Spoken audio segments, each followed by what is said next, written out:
Wind turbines. Wind turbines have got really popular in the UK, and you can only have a look at this graph to get an idea of the exponential increase in the growth of wind turbines. Now, the UK is the world's, Europe's windiest place, and it's the 6th largest producer on the planet for wind power, which is really saying something given that we are actually a pretty tiny island with a relatively small population.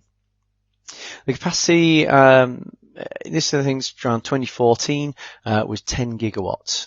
Now, to give you an idea of this, our Drax coal-fired power station, which is they're going to take out of use, is the Europeans, so the UK's largest carbon dioxide emitter from a single point, and it is the EU's largest nitrogen oxides emitter. It's horrendously polluting.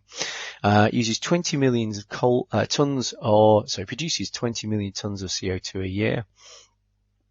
That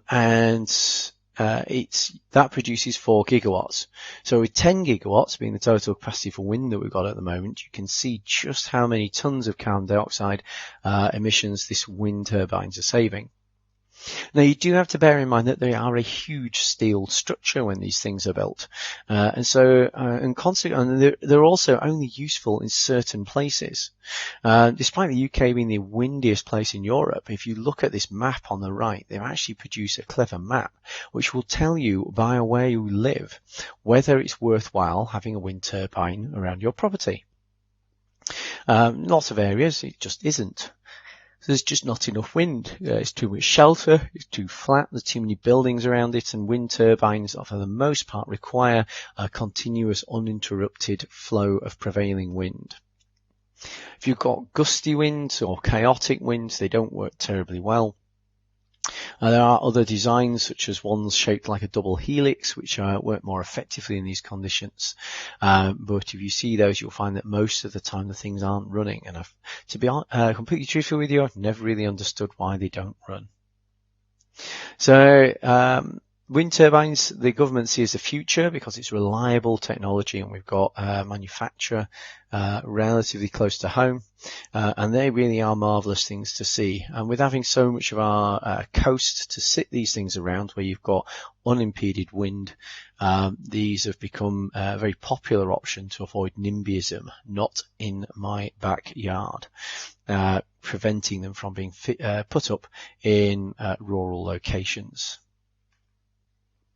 On a micro level, this is stuff that's less than 50 kilowatts. It's still relatively rare.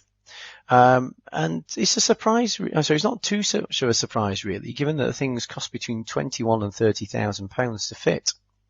And really, there's some middle ground, which is a step larger than the ones you can see here. And they look like a smaller version of the big commercial turbines. And those actually do seem to be relatively profitable and worthwhile. And so there's a few enterprising farmers that have had them put up on their land. They cost about £150 a year for maintenance, and they save getting on towards £500 a year in electricity bills. Now, they all have to be fitted to these long poles, and this is a large part of the embedded carbon in the structure, which is a pity actually, because they don't seem to have found a more low carbon way of getting them to a good height. You can't attach them to buildings because the vibration that they cause just don't matter what padding you put there, still damages the building.